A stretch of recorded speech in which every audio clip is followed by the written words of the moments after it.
14वां अध्याय भक्ति योग की महिमा तथा ध्यान विधि का वर्णन।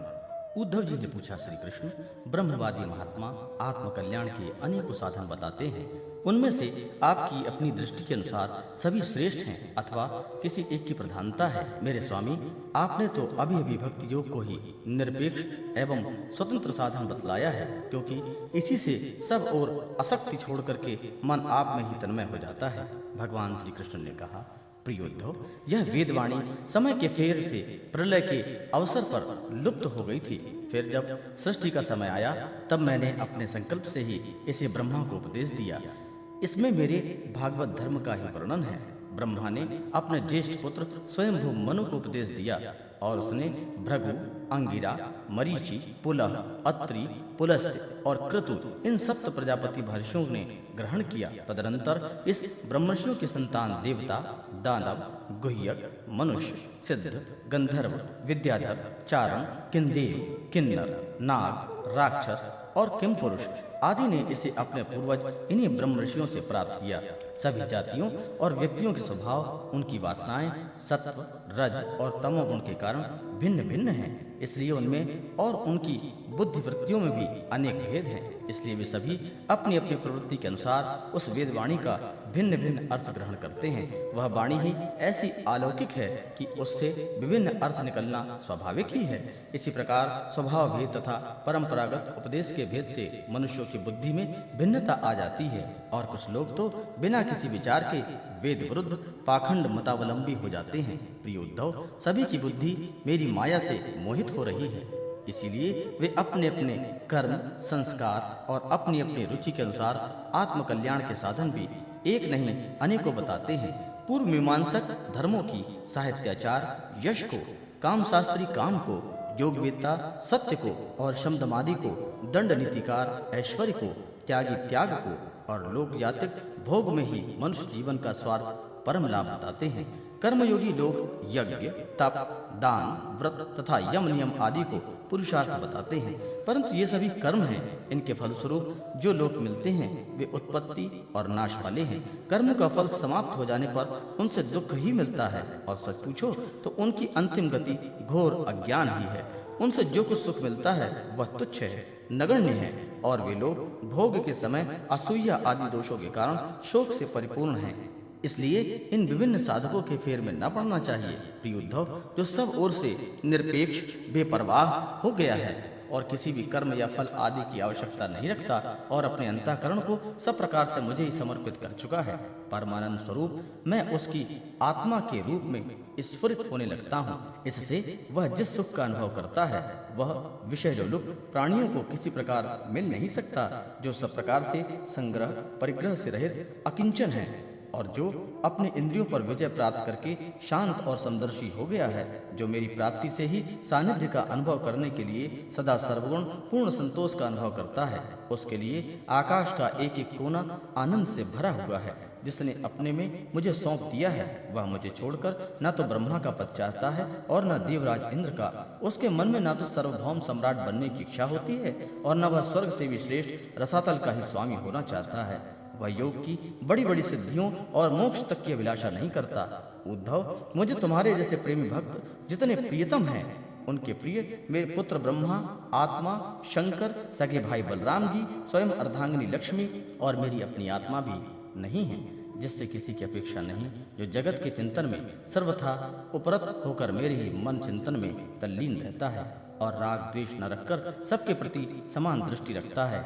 उस महात्मा के पीछे पीछे मैं निरंतर यह सोचकर घूमा करता हूँ कि उसके चरणों की धूल उड़कर मेरे ऊपर पड़ जाए और मैं पवित्र हो जाऊं, जो सब प्रकार के संग्रह परिग्रह से रहित है, यहाँ तक कि शरीर आदि भी अहंता ममता नहीं रखते, जिनका चित्त मेरे ही प्रेम के रंग में रंग गया है और जो संसार की वासनाओं से शांत उपरत हो चुके हैं और जो अपनी महत्व उदारता के कारण स्वभाव से ही समस्त प्राणियों के प्रति दया और प्रेम का भाव रखते हैं। किसी प्रकार की कामना जिनकी बुद्धि का स्पर्श नहीं कर पाती, उन्हें मेरे परमानंद स्वरूप का अनुभव होता है।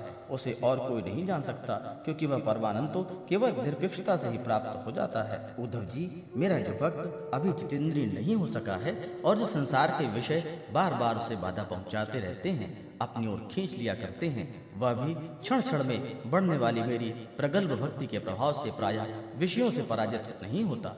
उद्धव, जैसे धधकती हुई आग लकड़ियों के बड़े ढेर को भी जलाकर राख कर देती है, वैसे ही मेरी भक्ति भी समस्त पाप राशि को पूर्णतः जला डाल सकती है। उद्धव, योग साधन, ज्ञान विज्ञान, धर्मानुष्ठान, जप, पाठ और त्याग तप मुझे प्राप्त करने में उतने समर्थ नहीं हैं जितनी दिनों दिन बढ़ने वाली अनन्य प्रेममयी मेरी भक्ति।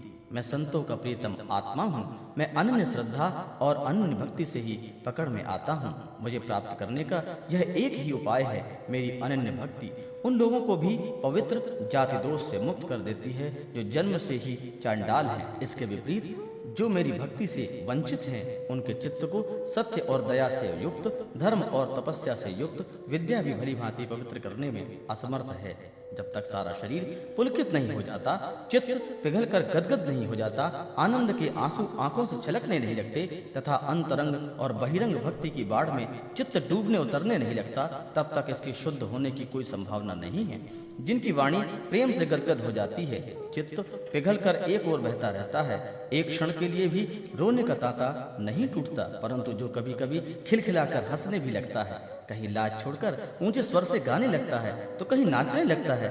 भैया उद्धव, मेरा वह भक्त न केवल अपने को बल्कि सारे संसार को पवित्र कर देता है। जैसे आग में तपाने पर सोना मैल छोड़ देता है, निखर जाता है और अपने असली शुद्ध रूप में स्थित हो जाता है, वैसे ही मेरे भक्त योग के द्वारा आत्मा कर्म वासनाओं से मुक्त होकर के मुझको ही प्राप्त हो जाता है, क्योंकि मैं ही उसका वास्तविक स्वरूप हूँ। उद्धव जी, मेरे परम पावन लीला कथा के श्रवण कीर्तन से ज्यों ज्यों चित्त का मैल धुलता जाता है, त्यों त्यों उससे सूक्ष्म वस्तु के वास्तविक तत्व के दर्शन होने लगते हैं। जैसे अंजन के द्वारा नेत्रों का दोष मिटने पर उसमें सूक्ष्म वस्तुओं को देखने की शक्ति स्वयं आने लगती है। जो पुरुष निरंतर विषय चिंतन किया करते हैं, उनका चित्त विषयों में फंस जाता है, और जो मेरा स्मरण करते हैं, उनका चित्त मुझ में तल्लीन हो जाता है। इसलिए तुम दूसरे साधकों और फलों की चिंता छोड़ दो। अरे भाई, मेरे अतिरिक्त और कुछ है ही नहीं। जो कुछ जान पड़ता है वह सब ठीक वैसा ही है जैसे स्वप्न अथवा मनोरथ का राज्य। इसलिए मेरे चित्त से तुम अपना चित्त शुद्ध कर लो और उसी पूर्ण तरह से एकाग्रता से मुझ में ही लगा दो।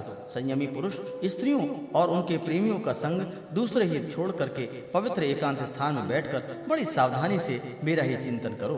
प्यारे उद्धव, स्त्रियों के संग से और स्त्री संगनियों के लंपटों के संग से पुरुष को जैसे क्लेश और बंधन में पड़ना पड़ता है, वैसे स्त्री और फसावट और किसी के संग में नहीं होती। उद्धव जी ने पूछा, कमल नयन, श्याम सुंदर, आप कृपा करके यह बताइए कि मुमुक्षु पुरुष आपका किस रूप से, किस प्रकार से और किस भाव से ध्यान करे। भगवान श्री कृष्ण ने कहा, प्रिय उद्धव, जो ना तो बहुत ऊंचा हो ना बहुत नीचा हो, ऐसे ही आसन पर शरीर को सीधा करके आराम से बैठ जाए, हाथों को अपनी गोद में रख ले और दृष्टि अपनी नासिकाओं के अग्रभाग पर जमावे। इसके बाद पूरक, कुंभक और रेचक तथा रेचक, कुंभक और पूरक, इन प्राणायामों के द्वारा नाड़ियों का शोधन करे। प्राणायाम का अभ्यास धीरे धीरे बढ़ाना चाहिए और उसके साथ साथ इंद्रियों को जीतने का भी अभ्यास करना चाहिए। हृदय में कमल नालगत पतले सूत के समान ओंकार का चिंतन करे। प्राण के द्वारा उसे ऊपर ले जाए और उसमें घंटानाद के समान स्वर स्थित करे। उस स्वर का तांता टूटने न पावे। इस प्रकार प्रतिदिन 3 समय 10-10 बार ओंकार सहित प्राणायाम का अभ्यास करे। ऐसा करने से 1 महीने के अंदर ही प्राणवायु वश में हो जाती है। इसके बाद ऐसा चिंतन करे कि हृदय एक कमल है, वह शरीर के भीतर इस प्रकार स्थित है मानो उसकी डांडी तो ऊपर की ओर है और मुख नीचे की ओर। अब ध्यान करना चाहिए कि उस मुख ऊपर की ओर होकर के खिल गया है, उसके 8 दल पंखुड़ियां हैं और उसके बीचों बीच पीली पीली अत्यंत सुकोमल कर्णिका गद्दी हैं। कर्णिका पर क्रमशः सूर्य, चंद्रमा और अग्नि का न्यास करना चाहिए। तदनंतर अग्नि के अंदर मेरे इस स्वरूप का स्मरण करना चाहिए। मेरा यह स्वरूप ध्यान के लिए बड़ा ही मंगलमय है। मेरे अवयवों की गठन बड़े ही सुडौल है, रोम रोम से शांति टपकती है। मुख कमल अत्यंत प्रफुल्लित और सुंदर है। घुटनों तक लंबी मनोहर 4 भुजाएं हैं। बड़ी ही सुंदर और मनोहर गर्दन है। मरकतमणि के समान सुस्निग्ध कपोल है। मुख पर मंद मंद मुस्कान की अनोखी छटा है। दोनों ओर कान बराबर हैं और उनमें मकराकृत कुंडल झिलमिला रहे हैं। और वर्षाकालीन मेघ के समान श्यामल शरीर पर पीतांबर फहरा रहा है। श्री वत्स एवं लक्ष्मी जी का चिन्ह वक्ष स्थल पर दाएं बाएं विराजमान हो रहा है। हाथों में क्रमशः शंख, चक्र, गदा एवं पद्म धारण किए हुए हूँ। गले में वरमाला लटक रही है। चरणों में नूपुर शोभा दे रहे हैं। गले में कौस्तुभ मणि जगमगा रही है। अपने अपने स्थान पर चमचमाते हुए किरीट, कंगन, करधनी और बाजूबंद शोभायमान हो रहे हैं। मेरा एक एक अंग अत्यंत सुंदर एवं हृदयगाही है। सुंदर मुख और प्यार भरी चितवन कृपा प्रसाद की वर्षा कर रही है। उद्धव, मेरे इस सुकुमार रूप का ध्यान करना चाहिए और अपने मन में एक एक अंग में लगाना चाहिए। बुद्धिमान पुरुषों को चाहिए मन के द्वारा इंद्रियों को उनके विषयों से खींच ले और मन को बुद्धि स्वरूप सारथी की सहायता से मुझ में ही लगा दे। चाहे मेरे किसी भी अंग में क्यों न लगे, जब तक सारे शरीर का ध्यान होने लगे तब अपने चित्त को खींचकर एक स्थान में स्थिर करे और अन्य अंगों का चिंतन न करके केवल मंद मंद मुस्कान की छटा से युक्त मेरे मुख का ही ध्यान करे। जब चित्त मुखारविंद में ठहर जाए तब उसे वहां से हटाकर आकाश में स्थिर करे। तदनंतर आकाश का चिंतन भी त्याग करे और मेरे स्वरूप में आरूढ़ हो जाए और मेरे सिवा किसी भी वस्तु का चिंतन न करे।